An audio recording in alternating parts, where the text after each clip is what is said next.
Olá, olá, meus queridos! Mais um episódio 3 do CasaCast, aqui diretamente de Goiânia para todos vocês.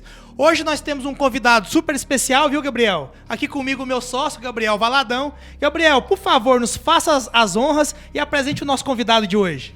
Não, maravilha. Vou apresentar aqui o Douglas. Inclusive, primeiramente, muito obrigado por ter aceitado o convite, Douglas, e estar aqui conosco. Eu vou, inclusive, pegar até uma colinha do Instagram, porque eu gosto de ler aquela bio lá, porque você já pega exatamente o que a pessoa gosta de se definir, né? Então, primeiro, para a gente poder iniciar, Douglas dos Reis, que é pai, marido da Gi, formação em administração de empresas, empreendedor, sócio Positivo FM, sócio da Binks BI, gestão de postos e empresas, e depois tem até o linkzinho para poder conhecer mais. É quase como se fosse o Rodrigo Hilbert, né? O cara faz um monte de coisa. Então, por favor, Douglas, agora falando de você mesmo, pode se apresentar, por gentileza. Primeiro, agradecer vocês aqui, o convite de estar aqui, né? Acho que é uma honra aí, e parabéns por vocês estarem inovando e trazendo pessoas para assistir aí, né, um pouquinho da história de cada um aqui e dividir conhecimentos, né? Eu acho que esse é o mais importante, né? Então, falando um pouco aqui de quem é Douglas dos Reis, sou formado em administração de empresas, casado, né? Pai de três filhos lindos aí, 3 homens. Fiz administração de empresas, fui presidente do Grupo Corujão por 13 anos, CEO, depois fui 1 ano e meio presidente do conselho. Também sou sócio-diretor da Binks Business Inteligente, que é uma empresa que ajuda as outras empresas a fazerem a sua gestão do seu negócio. Sócio também da Positivo FM, do Hotel Ligori, da dupla Vini Bizioli. Então, assim, tentando diversificar para pôr a galinha em vários cestos aí, né? Para ter a melhor rentabilidade possível em cada negócio. Não, e o Douglas, você já percebe, né, que o Douglas não é um CPF, o cara é uma holding, né? Tem várias coisas rodando ali dentro. E para a gente poder explorar um pouquinho mais dessa área, principalmente dessas atividades que você exerce, Douglas, por onde que começou toda essa parte desse empreendedorismo? Tem que ter um estopim. O começo foi por onde? Eu acho que vamos começar da história aí que meu pai começou construindo no Grupo Corujão, né? Meu pai também sempre foi muito empreendedor. Começou com o primeiro posto de gasolina, que é o primeiro posto Corujão na cidade de Trindade. Seu pai foi o fundador da rede. Meu pai foi o fundador da rede. Então, em 1989, surgiu o primeiro posto Corujão. E logo depois, meu pai adquiriu mais 2 unidades, aonde eu desde pequeno trabalhava ali, na minha época chamava Badeco, não era nem frentista, hoje já modernizou um pouco, né? Então eu trabalhava ali de Badeco com ele desde muito novo, meu pai me levava desde os 8, 10 anos de idade para estar ali abastecendo, estar junto com ele no posto. Então eu fui aprendendo isso do dia a dia ali, e quando eu fiz 18 anos de idade, meu pai me deu, o segundo posto que ele adquiriu, ele me deu para ser o gerente dessa unidade. Então, ali, quando eu fui gerente, eu comecei a sentir um pouco mais as dores do que só o abastecimento. Logo depois, meu pai construiu a 3ª unidade e eu auxiliava nas três unidades. Aos 21 anos de idade, perdi meu pai, vítima de latrocínio. Então, eu e minha irmã é 4 anos mais velha que eu, e minha mãe também, tivemos que assumir a rede de postos. E eu entrei realmente de cabeça, estava terminando a faculdade de administração, faltava pouco tempo para me concluir o curso. Naquele momento, Douglas, que você assumiu a rede, ela tinha 3 postos. 3 unidades. 3 unidades, certo. E realmente eu mergulhei de cabeça para entender realmente do segmento. Porque na época, em 2009, era um segmento que ainda é, né, um segmento muito familiar. É um segmento que ainda falta muito profissionalismo. Por se tratar de postos que se passam de pai para filho, então é um ramo que se tem muito isso. Então realmente eu entrei de cabeça ali, fui entender do segmento, e nessa oportunidade uma distribuidora que estava crescendo muito, que era a Ali. E a Ali abraçou essa oportunidade junto comigo, fazia negócios às vezes comigo com garantia inferior ou alguns sem garantia. Então me tornei grande amigo do dono da Ali mesmo, que é o Marcelo Alecrim, que hoje ainda tem um percentual dentro da Ali. A Ali hoje é a 4ª maior distribuidora do nosso país. A Ali, ela é 100% nacional? Como é que é? A Ali foi vendida para a Glencore, né? Então, a Glencore é uma empresa francesa, né, que comprou a Ali, e o Marcelo Alecrim ficou com um percentual dentro da Ali. Mas sim, quando era na minha atuação, ela era uma empresa 100% brasileira. Ah, bacana, hein? E então a gente começou a crescer junto. Todos os postos que eu fazia, a Ali fazia junto comigo, onde a gente chegou a 44 unidades em postos de combustível no estado de Goiás. Eu estava muito nos interiores, Goiânia, Trindade, Anápolis, alguns interiores mais próximos. E comecei a pensar, nossa, mas eu consegui fazer isso de 3 unidades para 40 unidades. Se eu tivesse mais recursos, potencializasse isso, eu acho que dava para a gente crescer muito mais. Ô Douglas, e de 3 para 40 foi quanto tempo isso aí? A gente ficou de 2009 a 2017. Cara, foi rápido, hein? Foi 8 anos para poder fazer esse crescimento exponencial. Foi mais de 10 vezes, né? Quase 15 vezes de crescimento. Mas, Douglas, aqui um ponto curioso, até uma questão pessoal mesmo. Teve uma dificuldade de você sair de 3 para 10. Basicamente, você abrir 3 unidades, né? Na verdade, você sair de 3 unidades para 10 unidades. Para sair de 10 unidades para 50 unidades, foi a mesma dificuldade? Ou você começou a enfrentar problemas diferentes? Você começou a entender que você precisava montar uma equipe de gestão? Como é que foi esse processo? Eu acho que cada processo que eu vivi ali dentro foi uma escola, né? Digamos assim. De 3 unidades para 40 unidades, eu acho que eu tinha muitas dificuldades que eu comecei a enfrentar com colaboradores, eu precisava de ter um programa de gestão mais eficiente. A parte de tecnologia. A parte de tecnologia, eu precisava ter um RP que me desse suporte ali nas informações. Porque tudo era centralizado em mim. A nossa equipe era muito pequena para 44 unidades. A minha central era 10 pessoas, 12 pessoas. Então, assim, era tudo muito concentrado e eu consegui. Eu comecei a enxergar que eu precisava de me profissionalizar se eu quisesse crescer mais. Perfeito. Foi quando eu conheci um grupo que fazia auditoria e eu contei apenas toda a minha história para ele, como eu saí de 3 unidades para 44 unidades na época. E ele me fez um projeto para a gente ser a maior rede de postos do Brasil em 5 anos. Apenas fazendo tudo que eu fiz, mas com muito dinheiro e com um sistema de gestão profissionalizado. E assim eu fiz. Então, o primeiro grupo que eu apresentei à rede de postos, que foi para o grupo do Marques Ademar, que é a Via Mais, eles compraram a ideia. Então, eu vendi 50% do grupo. Então, a gente fez toda a profissionalização, fizemos uma sede para receber 200 postos, contratamos o sistema da Lynx. Aí, quando você recebeu o investimento através do Grupo Corujão, pela Via Mais, você, nessa época, foi em qual ano? Isso foi em 2018. 2018. Qual foi o primeiro estado que você foi depois de Goiás? A gente foi em Minas Gerais. Minas Gerais. Minas Gerais, depois a gente entrou para nossos irmãos, né? Mato Grosso, Pará, São Paulo.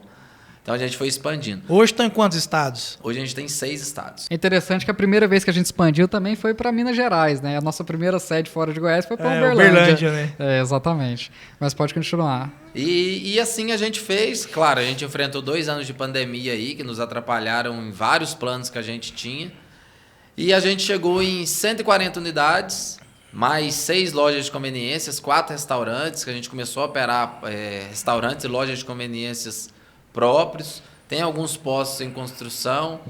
Então, o Grupo Corujão, a gente cresceu até aí.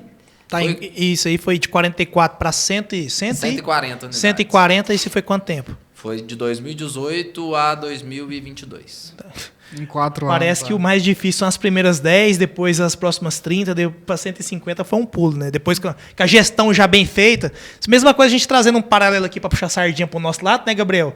Mesma coisa é o início dos investimentos, né? Sim. Você começa a investir, vai ali de pouquinho em pouquinho, que a dificuldade, de repente, começa a expandir, né? Então, tanto o mundo dos negócios quanto o mundo dos investimentos, é muito importante isso aí, né? E começar, saber que você tem que começar. Se você não começa, nunca alcança nada, né? Não, e até fazendo um paralelo, porque assim, quando eu entrei na assessoria, basicamente o pessoal precisou criar um emprego para mim, que eles não queriam deixar eu atender cliente, até por conta da juventude, mas eu era cheio de vontade, cara. Eu era doido para poder ficar fazendo ligação. Eu fazia muitas ligações, né? E eu sempre ficava vislumbrando assim, falando, nossa, eu quero atingir R$1 milhão sobre custódia, né? Que é basicamente o recurso administrado que a gente tem. Aí depois de 3 meses eu atingi esse R$1 milhão, na época ainda era XP Investimentos. Aí depois o meu principal interesse foi atingir 10 milhões, né? E depois foi receber uma TED única de 1 milhão e depois uma TED única de 10 milhões. Agora a gente coloca mais um zero, né? Agora eu estou buscando 100 milhões e receber uma TED também de 100 milhões. É o que a gente busca aqui para poder escalar, mas pode continuar. E assim, o que eu sempre quis trazer de diferencial para a rede, porque o segmento de postos de combustível é um segmento muito complicado. Como Ninguém é que tem é? prazer em abastecer o carro, né? Você não sai da Não. sua casa e fala, hoje eu vou abastecer meu carro. Hoje eu tô... Cara, Hoje eu acordei numa vontade de abastecer meu carro, vou lá encher o tanque, gastar R$600. tipo, você para ali 5 minutinhos pra abastecer o carro e fala assim, não, vou ter que abastecer o carro agora. Então Não, assim... se bem que o carro do Hélio tá uns R$600, né? 700 pra abastecer mesmo. Cara, hoje eu enchi o tanque com R$278. Viva o corte de ICMS. Não, e como é que é a volatilidade, Douglas? Porque, assim, é um setor que ele é muito tributado, então a gente tem muita carga de imposto federal, tem muita carga de tributos estaduais também, municipais, tributos para tudo quanto é lado. Isso é um dos motivos de por que varia tanto, por exemplo, o etanol em Porto Alegre, o etanol em Goiânia? Sim, né? A gente tem uma precificação diferente em cada estado, né? Cada estado tem a sua diferença de alíquota, né? Então, assim, o combustível, o parâmetro dele é muito com a Petrobras, né? Então, geralmente a gente estava tendo uma oscilação muito grande nos preços dos combustíveis, né? E como eu falei, o desafio da rede de postos era muito grande e eu sempre gostei muito de inovar. Nós somos a primeira rede, acredito que criamos o sistema de aplicativo de desconto para o usuário, para fidelizar o cliente. Então, hoje isso já virou tradição, acho que quase todas as redes estão fazendo e a gente foi o primeiro, né, que fez. Realmente a gente deve ter mais de 300 mil carros cadastrados, clientes cadastrados, né, dentro do nosso banco de dados, que nos trazem clientes fiéis para abastecer dentro do nosso posto, trazer essa rotatividade. E eu sempre quis trazer algo de novo, trazer a equipe junto com a equipe comprar essa ideia. A gente criou um slogan que era a rede de postos que mais cresce no Brasil e realmente o slogan é verdadeiro, nós somos a rede de postos que mais cresce no Brasil. Então eu sempre quis trazer isso para dentro do grupo. E outro fato muito interessante que surgiu dentro do Grupo Corujão, quando eu entrei para dentro do grupo, com essa quantidade de postos, quantidade de funcionários, são mais de 1.500 colaboradores, 1.500 ativos, diretos, né? Sim. Indiretos a gente deve ter mais de 500, né? Então, assim, eu tinha uma grande dificuldade de ter as informações na minha mão. Eu queria saber daquela informação, eu queria saber daqueles números. Às vezes eu pedia uma informação e eu tinha uma dificuldade muito grande. A gente tem um sistema lá, né, que é excelente, que é o sistema Lynx, mas é um sistema muito difícil de se lidar, tirar as informações. E foi quando eu conheci duas pessoas dentro do Grupo Corujão, que foi o Wagner e o Vanderlei. Eles trabalhavam na empresa? Eles trabalhavam na empresa do sistema anterior, Entendi. que a gente tinha antes do Lynx. E como eles foram vendo essa dificuldade que eu tinha, eles são especialistas em BI. E a gente desenvolveu junto uma plataforma sem pretensão nenhuma de negociação, era uma plataforma para atender as minhas necessidades, as necessidades do grupo, aonde eu precisava ver todas as informações que eu queria de modo online. Sim. Então ali a gente fez uma série de estruturas para poder visualizar isso, para acabar com Excel, para acabar com planilha. Então a gente começou a desenvolver isso dentro do grupo. E em 2019, eu estava com isso em desenvolvimento, eu recebi a visita do diretor da Lynx, aonde ele pediu para visualizar esse produto que a gente estava comercializando, que estava fazendo dentro do Grupo Corujão. E até então nem tinha marca, não tinha nome, não tínhamos nada. E aí ele falou, nossa, muito bacana esse produto seu. A Lynx não tem um BI. Você não quer criar uma marca, fazer que esse produto seja um novo business seu? Eu comprei essa ideia, a gente fez o Binks Business Inteligente, desenvolveu essa marca e trouxemos outras empresas para dentro do nosso ramo, que não seria só combustível. Então trouxemos a Jandarro, que hoje são 24 lojas a nível também nacional. Jandarro é na sua cidade também, né? O Jânia. Douglas, pensando um pouquinho em foco, como é que é, por exemplo, na cabeça do empreendedor, administrar mais de 100 postos de gasolina não deve ser uma tarefa nada simples. E como é que é receber uma proposta para poder desenvolver uma nova unidade de negócio ali dentro da sua empresa? Como é que foi essa questão? Eu acho que juntou tudo, veio a calhar, porque eu precisava disso. Entendi. Eu precisava para minha própria empresa, mas eu precisava mostrar que aquela ferramenta funcionava em qualquer empresa, independente se eu venda balinha ou se eu venda combustível. É uma ferramenta que me auxilia e faz a forma correta da pessoa fazer a gestão. Certo. Onde eu tenho um DRE por unidade, eu mostro EBITDA, eu mostro despesas, lucros, controle de RH, controle de funcionários, controle de vendas. É uma gestão 100% completa. Então a gente fizemos isso em mais 2 redes de farmácia. Depois fizemos uma rede de aviação, que é a PLA, que possui 32 aeronaves. Aviação comercial? Aviação comercial, eles fazem treinos de voos. Sim. E a gente começou a desenvolver isso. E em final de 2020, a gente recebeu uma proposta da Lynx de comprar o nosso produto. Então a Lynx homologou a gente comprando 50% do Binks. Então hoje nós somos sócios da Lynx. Para quem não conhece a Lynx, hoje eu acredito ser a maior detentora de sistemas do nosso país. Sim. Inclusive tem capital aberto na bolsa. Quem Sim. quiser ser sócio da Lynx, só comprar ações. Isso. E então a gente desenvolveu um outro business. Hoje o Binks, a gente já está fechado aí com o Prats, Suco a nível nacional. Sim. Grupo MAL, que é um grupo internacional que possui 402 CNPJ, são 18 empresas. A gente fechou agora também há pouco tempo com o Grupo Graal, Rede Graal, não sei se vocês conhecem também. De posto de gasolina também, posto de gasolina, Rede Platinão, Rede Mais. A gente atende frigorífico, açougue, enxoval, empresa de enxoval. Então a gente tem 24 já empresas no nosso portfólio com 368 CNPJs que a gente atende.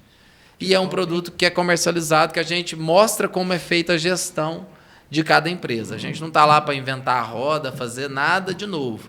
A gente mostra como que tem que ser a gestão de uma empresa. Então, ele contrata, a gente faz uma leitura do seu RP e, através dessa leitura desse RP, a gente faz toda a construção de como sua empresa tem que ser nos parâmetros de despesa, lucro, DRE.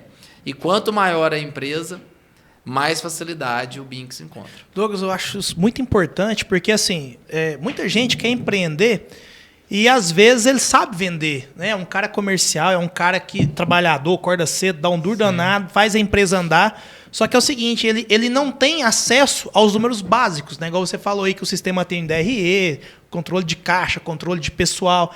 Então isso é muito importante na mão do empresário. E a maioria dos empresários não tem acesso a isso. O cara tem a empresa, a empresa às vezes é uma empresa que pode dar um puta lucro, só que o cara não sabe como gerir isso aí. E muitas vezes o cara quebra por falta de gestão. Então isso aí é como se fosse um funcionário que vai fazer essa gestão pro cara, né? Porque assim, não é fácil você fazer uma gestão de uma empresa.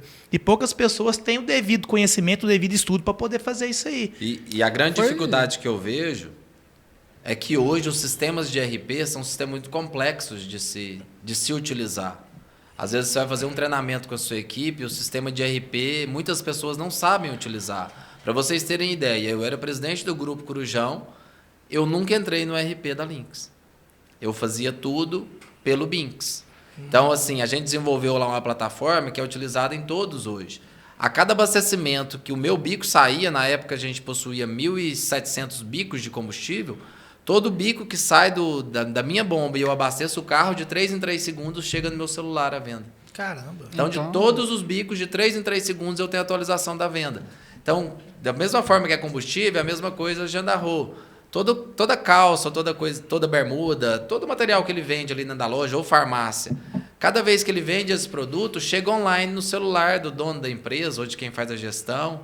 E outras coisas também muito interessantes que a gente acaba prestando também uma consultoria para a pessoa que está desenvolvendo o seu negócio. Controle de estoque. Antigamente as lojas fechavam-se lojas para fazer balanço, né? Então assim, olha que atraso. E ainda perdi um dia de venda para fazer balanço. E olha que balanço. ainda a gente atende muitas empresas onde o cara chega e fala para mim: "Nossa, eu estou fechando a minha loja aqui para fazer balanço". Eu falo: "Pelo amor de Deus. Não fecha a sua loja não. É um dia a menos de venda". Por quê? O Binks, ele consegue entrar dentro da ferramenta, ver online o que está sendo vendido, a loja dele pode estar funcionando ali a todo vapor. E ele está fazendo a contagem de estoque ali para ver se o que está realmente ali no físico é o que está no sistema. Então, assim, além disso, como eu falei, a gente presta uma consultoria, né? Tem que ser feita uma contagem de estoque. A gente sugere que essa contagem de estoque seja feita no mínimo uma vez mensal, mas o ideal é que sejam feitas 2 ou 3 vezes. Por exemplo, farmácia, a gente possui 44 mil itens de estoque. Às vezes o empresário não se atenta, mas quando ele vai abrir o olho, ele está sendo roubado, ele pode estar sendo lesado pelo colaborador dele, às vezes está tendo muito roubo dentro da farmácia dele, um produto dele está mal posicionado ali, um produto caro está ali na frente, está tendo muita fraude daquele produto, ele não consegue visualizar. Por quê? A gente encontra pessoas que falam, não, eu conto o meu estoque uma vez por ano. Então, quando ele vai contar... E ali a cada 3 segundos, né, ele está atualizando. Ele está atualizando a venda. Então, assim, ele pode fazer a contagem desse material ali o tempo que ele quiser. Então, a gente aconselha, por exemplo, itens de mais rotatividade tem que ser contado todos os dias, tem que ser contados na troca de turno. Então, são controles simples que, às vezes, a pessoa tem o mais difícil, porque hoje eu entendo que o mais difícil de um comércio é vender. Você conseguir vender o seu produto. O restante a gente consegue fazer tudo. Se tem venda, tá maravilhoso, né? Se tem venda, tá gerando caixa, a gente dá um jeito no resto. Ter venda para investir em gestão é muito mais fácil do que ter gestão para depois poder investir em venda, né? Agora, o que o empresário faz muito, até fica como dica, né? Porque a gente começou a empreender lá atrás, eu já fiz isso também, é o cara pegar o dinheiro da empresa, colocar no bolso e achar que é dele, né? O cara vai lá e gasta, depois ele não tem dinheiro para repor o estoque. Ele acha que receita bruta então, quem está começando no mundo empresarial e que está ouvindo a gente, cara, o dinheiro da empresa é da empresa, não é seu, hein? Não vamos ficar sem caixa. Douglas, entrando um pouquinho na sua saída do Grupo Corujão, como é que... Antes da gente poder falar um pouquinho da saída, para falar um pouquinho a respeito da aquisição da rede de Postos Moreira, né? Como é que funciona exatamente esse tipo de aquisição? É uma aquisição que gera muito estresse, gera muita dor de cabeça, porque normalmente quando a gente está falando da negociação de empresas, né, a gente está falando às vezes, muitas das vezes de um ativo que quem construiu foi o pai, passou pela geração, e aí você se sente um pouquinho e fala, pô, meu pai construiu, passou para mim, eu queria deixar um legado, agora eu estou pensando numa estratégia de saída da minha empresa. Como é que funcionam essas aquisições do mundo empresarial? Então, era algo que era muito rotineiro dentro do Grupo Corujão, né? Então, a gente já tinha todo um processo desenhado de como seria, como se tivesse um checklist. A gente tinha um checklist realmente como era a transição de cada assumir uma empresa. Isso quando a gente fala da ponta compradora, de vocês agindo como compradores. Sim. Certo. Então, assim, a gente tinha todo esse checklist para não ter problemas ali, né? Junto a essa nova aquisição que a gente está fazendo e todos os processos. Eu acho que eu gosto de definir toda empresa, qualquer segmento, em 2 pontas. Eu acho que a gente precisa ter processos e pessoas. Certo. Sempre eu acho que a falha vai estar em uma das 2 pontas. Ou são pessoas ou são processos. Se você tiver os seus processos bem definidos e as pessoas certas, qualquer empresa ela vai deslanchar, ela vai se dar bem, ela vai conseguir o que ela almeja ali, tendo esses 2 processos. Eu acho que não existe caminhos diferentes. Esses são os 2 conceitos aí, na minha visão. Certo. Perfeito. A maioria dos postos que vocês foram adquirindo para a rede foram através de aquisições, né? Por isso que foi o crescimento tão rápido, eu imagino. Qual que era o tipo de posto ideal para vocês comprarem ali? Um posto que estava rodando liso ou um posto que estava ali ruim financeiramente, que vocês pegavam ele para poder erguer ele, por ser um preço, assim, acredito que mais barato, e vocês já sabiam o que fazer para fazer esse posto dar certo? Até porque cada comprador tem o seu perfil, né? Por exemplo, entrando aqui um pouquinho no BTG Pactual, que é onde a gente está, a casa que a gente atua, o BTG Pactual era especialista em ativos estressados, né? Como, por exemplo, a aquisição do Banco Pan-Americano do Grupo Silvio Santos. Não estava lá bem essas coisas, né? Então o BTG ele gosta desse tipo de ativos estressados, né? Que normalmente estão valendo muito pouco, que o bancão pode chegar lá com um cheque pequeno e depois estruturar toda a casa e vender por uma bolada, né? O BTG fez isso recentemente com o Banco Pan, né? Hoje o maior controlador das ações do Banco Pan é o BTG Pactual, o antigo Pan-Americano do Silvio Santos. E aí ele comprou o ativo, ele comprou o banco ali numa espécie de estava passando por várias fraudes o banco, né? Agora ele estruturou tudo e hoje o Banco Pan, no último trimestre, teve uma teve um lucro líquido já na última ponta da contabilidade de R$200 milhões, né? Então, como é que era hoje o é uma empresa perfil? redonda, né? Já é uma empresa redonda. Como é que era o perfil? Como é que era o olho, Douglas? Que você batia ali e falava, aquele ali pode fazer sentido. A gente, muitos casos, a gente tinha vários postos que nos procuravam para a gente fazer uma análise, que viriam atrás da gente, realmente. A maioria dos postos eram postos que não estavam muito bem de situação financeira, ou também que muitos casos que nos procuravam, que, por exemplo, o pai é dono daquele posto, mas o filho quer passar para o filho, o pai está de muita idade, e o filho é médico, é advogado, tem outra carreira, segue outra formação, certo. Não quer mexer com posto de combustível. Então, eles nos procuravam por ser um grupo de confiança, a única coisa que ele queria, às vezes, era alugar, passar o seu ativo para uma pessoa que honrasse os compromissos junto com eles. Então, geralmente, vinham muitos postos bons para a gente. O Moreira, o Grupo Moreira, com 5 postos, é um grande exemplo disso. Uma rede muito bem localizada, acredito que os melhores pontos de Goiânia, e muito rentável. Mas o seu Aguinaldo já estava cansado do negócio, quer mexer só com o supermercado, que é o dono do Moreira, e realmente queria passar para alguém que ele tivesse uma tranquilidade ali sobre os postos que ele estava passando. Mas eram várias situações, então a gente faz toda uma análise, né? A gente tem um time de planejamento que antes de levar para a mesa, ou levar para o conselho, ou levar para mim quando eu era o presidente, junto com a minha equipe, fazia toda uma análise de planejamento e já traria o faturamento, os gastos que a gente teria junto com aquele posto. Então a gente já tinha meio que assim, já sabia de tudo. Às vezes só de eu chegar no posto de combustível, eu sabia como era a concorrência, como eram as margens, como era a situação daquela região, qual que era o volume potencial daquele posto, o que a gente precisava gastar dentro daquela unidade. Então, assim, cada caso era um caso. E é um mercado que é um nicho muito grande aí, com o Marcos e a Demara agora que estão à frente aí, vão explorar e vão surfar muito essa onda ainda de postos. Antes de você deixar as atividades no Grupo Corujão, Douglas, foi previamente estabelecido você estruturar uma equipe? Porque assim, é muito comum a gente ver, principalmente na nossa área, quando a gente adquire uma nova empresa, os principais sócios manterem a controladoria do negócio e deixarem as suas atividades depois de alguns anos, né? Isso tudo nos contratos. Então, como é que foi? Você preparou uma equipe para poder trabalhar na sua ausência? Como é que foi esse processo de saída do grupo? A gente já tinha feito um processo de governança, né? Sim. Então, a gente já tinha feito ali a governança, onde eu já tinha ido. A gente tinha feito um conselho, eu já tinha ido para presidente do conselho. O Amarildo, que era o vice-presidente do grupo, se tornou o presidente do grupo por 1 ano e meio.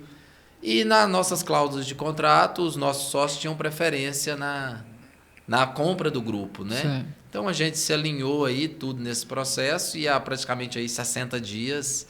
Eu recebi uma proposta deles e vendi o grupo 100% para eles aí. E eles continuam com a mesma estrutura. Agora vão ter que mudar, né, o sistema de conselho, quem são as pessoas que vão ser os conselheiros do grupo. Sim. Mas continuam com o mesmo estrutural ali, de diretoria, presidência.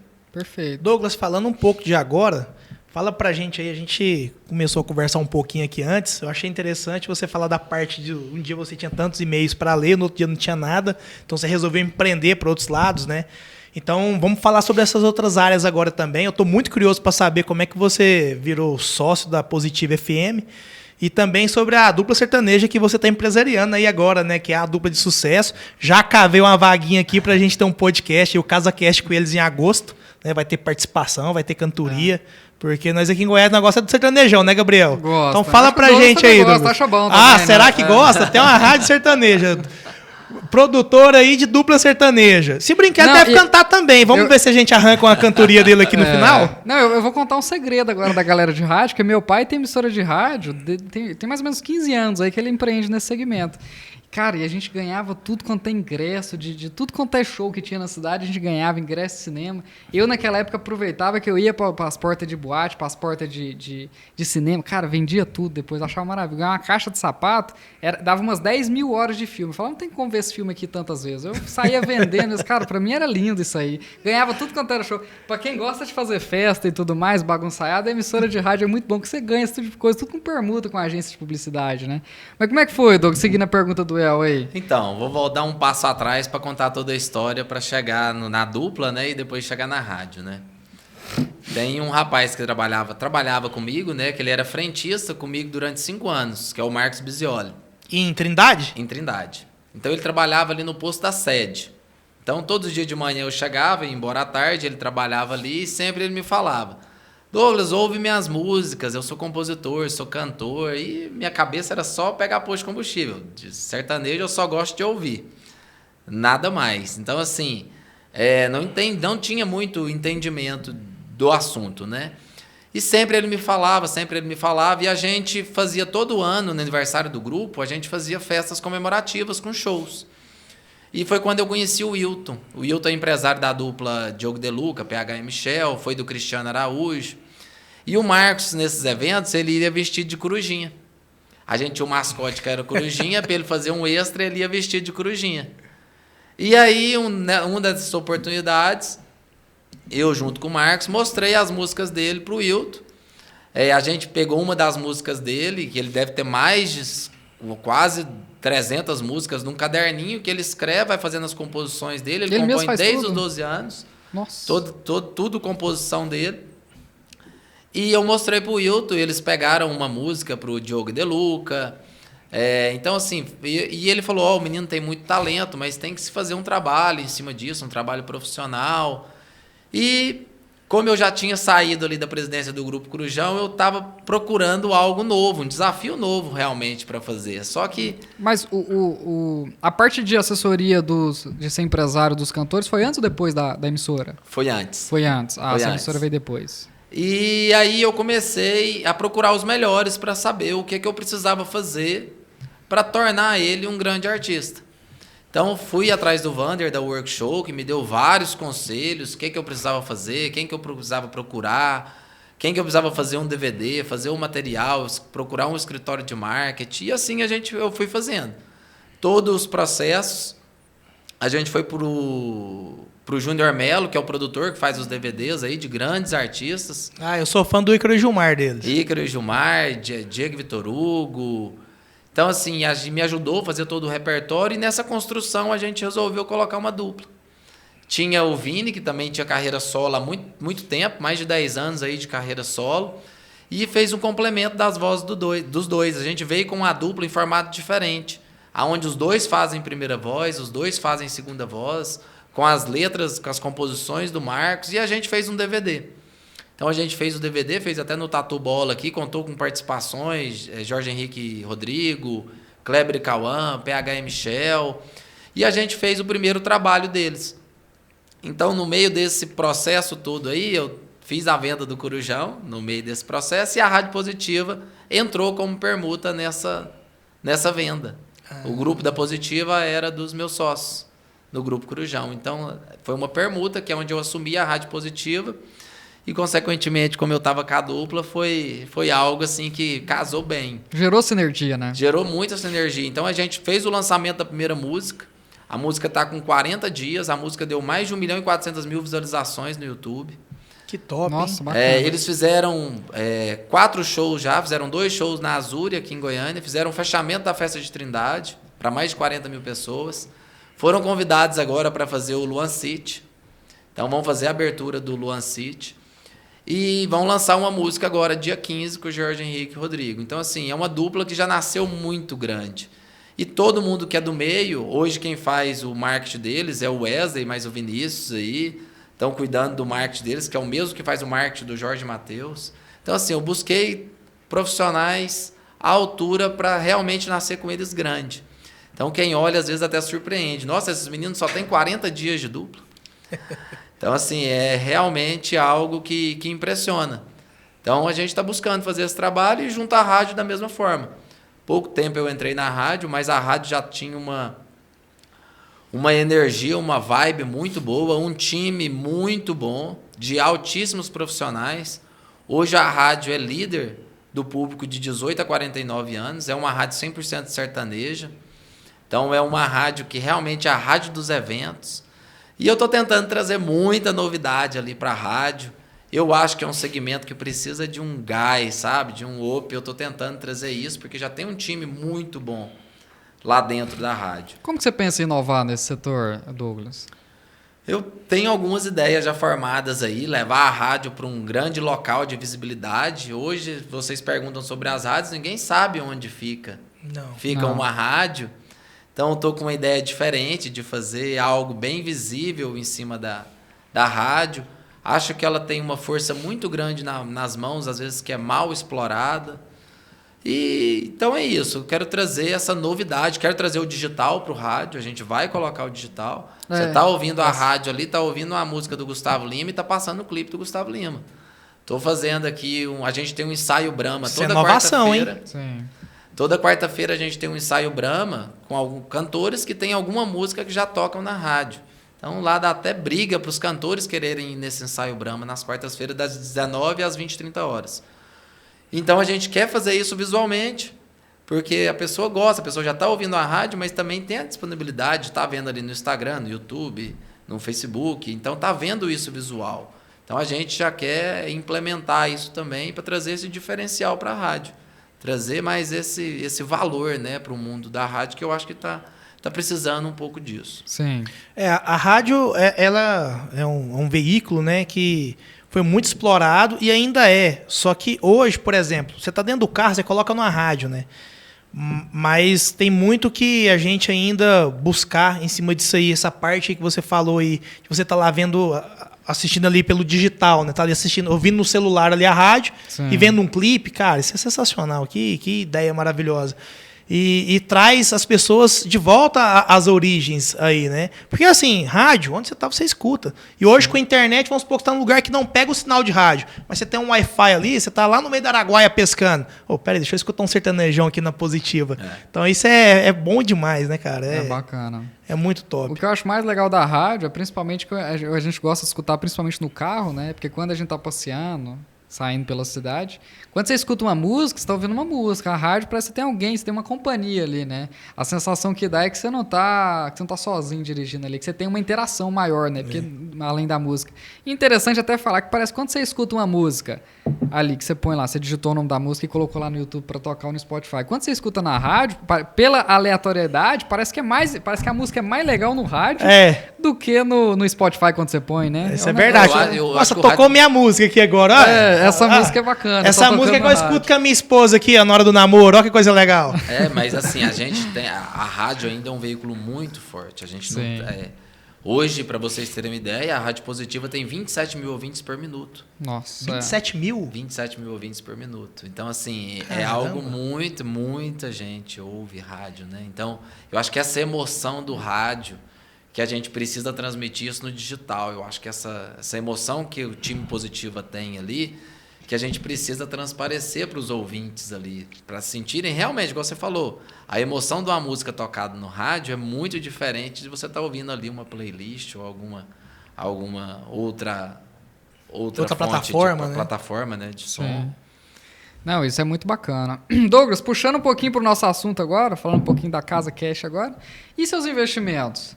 Você estuda, ou então você aplica, ou você gosta de investir apenas na economia real, né? Como é que funciona essa parte dos investimentos? Tem algum produto que você se identifica mais? Seja fundo imobiliário, seja até mesmo poupança? Conta um pouquinho para nós mais. Então, nessa parte de investimento eu sou um pouco conservador, né? Você é agressivo ali, você é muito ativo na parte de empreendedorismo e muito conservador na parte dos investimentos. Isso, na parte de investimento eu sou mais conservador porque eu tenho muito essa ideia de montar um negócio e eu ganhar dinheiro com esse negócio, me sentindo bem fazendo esse negócio e ajudando outras pessoas.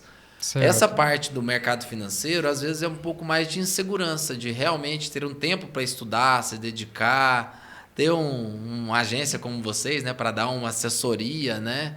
Então, acho que falta mais, às vezes, de um aprimoramento de conhecimento para poder arriscar mais, né? Certo. Porque, às vezes, como fico muito focado nisso, de empreender, criar algo novo, às vezes isso me suga muito e eu não tenho tempo para fazer esses estudos, ver as melhores prospecções, ver o que está pagando melhor, o que não está pagando. Então, o que eu acho que realmente tem que ter um tempo dedicado para isso, né? Realmente estudar mesmo ou ter uma agência que cuide daquele patrimônio seu ali. Perfeito. Eu acho mais legal quando a gente fala do empreendedorismo, né? E eu gosto muito de atender clientes voltados para essa área, empresários, executivos, porque os caras falam a língua que eu gosto de ouvir, por exemplo. Eu gosto muito mais de empresas, por exemplo, que investimento. A área do mercado financeiro para basicamente me conectar com empresas. Porque imagina a seguinte questão, a gente tem basicamente dois tipos de investimento. A gente tem os investimentos nas empresas, que é o que a gente chama de renda variável, e a gente tem os investimentos que não é nas empresas, que é o investimento em dívida. Ou seja, que é renda fixa. Todo e qualquer tipo de renda fixa apresenta simples. Você vai chegar simplesmente num título de dívida, né? Que dívida basicamente é uma renda fixa.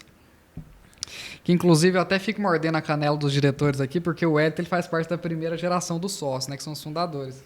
E eu já vim da terceira geração do sócio. Por isso dos meus cabelos brancos. Né?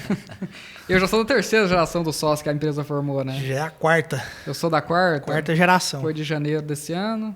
Sou da quarta. Quarta geração já. Sou da quarta geração. E o Gabriel, detalhe, é sucesso, hein? O Gabriel virou sócio com 1 ano de empresa. E eu fico mordendo a canela da galera aqui. Eu falo aí, abre mais espaço pra mim aí. Eu acho legal tá no empreendedorismo e não tá nos investimentos. Aqui é só ponta de conexão, né? Mas o que me dá tesão de verdade é isso. Aí é muito bacana ouvir esse tipo de história, né? Por isso que eu também, meus investimentos pessoais são praticamente em renda variável, né? Tem alguma coisinha ou outra ali em renda fixa, mas eu adoro estudar a empresa, ver para onde vai a economia. Igual agora, né? Hoje a gente está fazendo o CasaCast aqui com um cara que entende do que está na moda hoje, né? O que está em pauta hoje? Preço do combustível, né? Para onde vai o petróleo? Né? A guerra de Rússia com a Ucrânia fez petróleo subir, a Europa ficando sem gás natural e o trem moendo ali, né? Então eu gosto de estar estudando aquilo ali, vendo as empresas a fundo, vendo se a empresa está endividada ou não, vendo se a empresa está fazendo aquisição de concorrentes. Então, assim, eu adoro essa parte aí. Não, a minha parte de renda variável mesmo, a minha irmã tem 9 anos, ela já pode começar a investir comigo, que é o tanto que é simples. Só para deixar claro, Douglas, só para te dar o exemplo de uma empresa que eu gosto de investir. Uma empresa que não tem dívida, porque basicamente uma empresa que não tem dívida não consegue quebrar, então ela não está alavancada. E basicamente uma empresa que gera fluxo de caixa positivo e paga os dividendos, né? Os gloriosos dividendos. Então, basicamente, o que gerou riqueza na história da humanidade foram os imóveis e foram as empresas. Então, basicamente, é ali onde está meu dinheiro, né? E na renda fixa, mas é coisa só para, por exemplo, eu estou planejando comprar alguma coisa, eu utilizo a renda fixa. Mas, no geral, a minha carteira previdenciária, para gerar renda mesmo através dos dividendos, é toda ali em ações mesmo. Fico muito confortável com isso. Adoro quando o mercado está caindo, que eu posso comprar cada vez mais, né? Para mim é uma grande promoção. É uma oportunidade. É uma oportunidade. E até mesmo ativos estressados, né? Aqui na empresa a gente gosta de apresentar para os sócios um ativo que está ali com um probleminha e tudo mais, porque a gente já desenvolveu um modelo de gestão, né? Que basicamente é só replicar agora e formar boas pessoas. Douglas, infelizmente a gente já está chegando ali no final, né? Então, um dia a gente vai fazer isso aqui no estúdio, quando a gente fala assim, pessoal, tá acabando, a pessoa fala assim, igual no programa do Jô, né? Ainda vai acontecer isso um dia, meu sonho. Ô, Douglas, então, assim, você quer fazer uma pergunta que eu tenho uma final pro Douglas aqui. Faz a sua aí pra mim fazer a última. Só a última questão, Douglas, porque assim, eu percebi isso quando eu tava na faculdade, e eu vi você falando da faculdade também, é só uma pergunta muito breve. É que, por exemplo, hoje, quando eu gostaria de saber de um determinado assunto, saber de alguma coisa que a gente está pleiteando, estudar para trabalhar aqui na empresa, que basicamente quase fica aqui das 7 da manhã até as 8 da noite, é que quando a gente quer saber de uma informação, a gente procura a pessoa que gerou aquela informação. Por exemplo, se eu precisar saber de fundos imobiliários, um exemplo aqui, eu vou procurar saber de uma pessoa que já trabalhou num fundo imobiliário para me dar uma visão prática daquilo. Então, ou seja, eu vou gastar o que for para poder chegar nessa pessoa, marcar um almoço e gerar uma conexão com essa pessoa que possa, né, desenrolar o que eu tenho para aprender. Eu achei interessante a gente falando um pouquinho porque na faculdade é muito teórico, né? Ali você já vai um conhecimento direto na fonte. Como é que é quando o empresário, quando ele busca aprender de alguma coisa? Como é que funciona o processo? Eu acho que é bem diferente, né? Ali a teoria com a prática é... Esses dias eu estava até ouvindo um podcast muito interessante falando de um conceito de teoria e prática. O rapaz foi levar o filho dele no hospital e o filho dele tinha que fazer uma cirurgia às pressas de altíssimo risco. Quando ele chegou no hospital, ele tinha 2 opções. E isso cabe até para a gente refletir do mundo da teoria com a prática. Ele chegou, tinha um primeiro médico lá que era recém-formado, mas foi formado nas melhores faculdades que existiam, era o aluno número 1.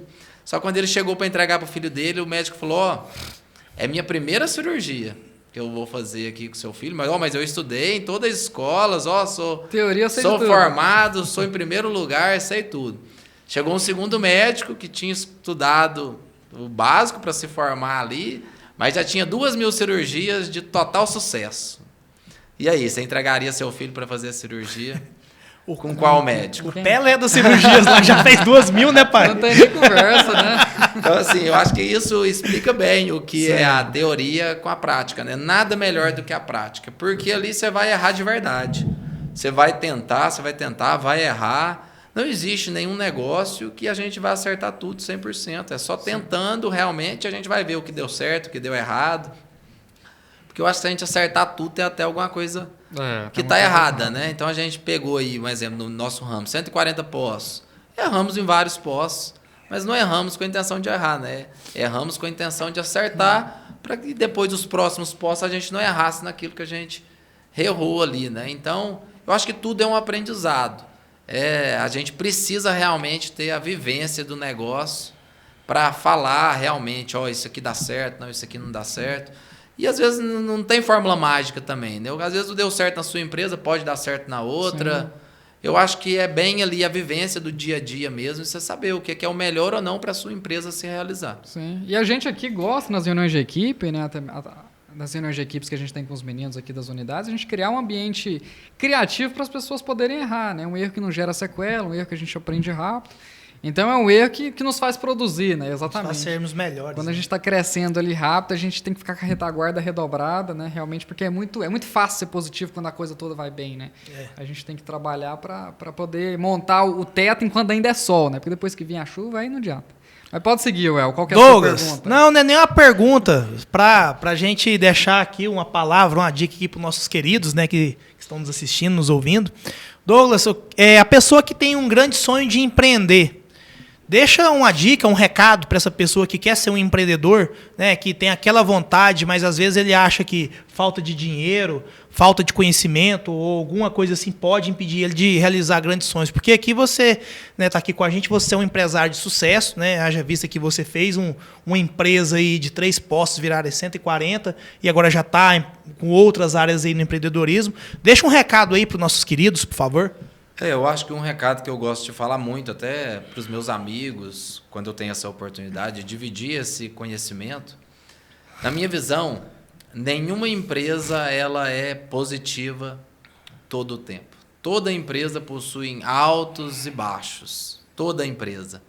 O que a gente vê muito no nosso mercado é a farmácia está indo muito bem, todo mundo vai lá e abre farmácia. Posto de combustível está muito bem. Todo mundo vai lá e quer montar posto de combustível. Mas nada, pessoal, é sempre assim. Então, existem oscilações. Claro que a gente precisa estudar o mercado. Tem mercados que sempre estão mais embaixo, né? Então, isso é um estudo de mercado. Mas se a pessoa fizer processos, ter as pessoas corretas e trabalhar da maneira correta, independente do segmento que ele trabalhe, ele vai colher bons frutos. Ele só tem que surfar bem a hora que a onda estiver alta e não afogar na hora que a onda estiver lá embaixo. Porque todo segmento, pessoal, independente de qual seja, ele vai passar por momentos bons ou momentos ruins. Então, essa é a minha dica. Aproveite os momentos bons e não afunde nos momentos ruins, porque toda empresa vai passar por isso. Ou seja, tenha caixa para os momentos difíceis. Então é isso, meus queridos. Se você gostou desse conteúdo sobre empreendedorismo, sobre negócio e também até de uma pitadinha sobre investimentos, deixa seu like, comenta aqui também, compartilha com aquele camarada que deseja investir. E outra coisa também, né? Dá uma força aqui para a gente poder financiar, né? Trazer mais conteúdo de qualidade aqui para nós, no nosso Casa Cash. E para a gente poder finalizar, Douglas, por gentileza, como é que a gente te encontra nas redes sociais, as suas empresas, seus negócios, como é que a gente te encontra lá? Hoje tô no Instagram aí, douglas.dos.reis. Então, obrigado aí, pessoal. Parabéns aí. Acho que a gente vai ajudar muitas pessoas aí a desenvolverem seu negócio aí.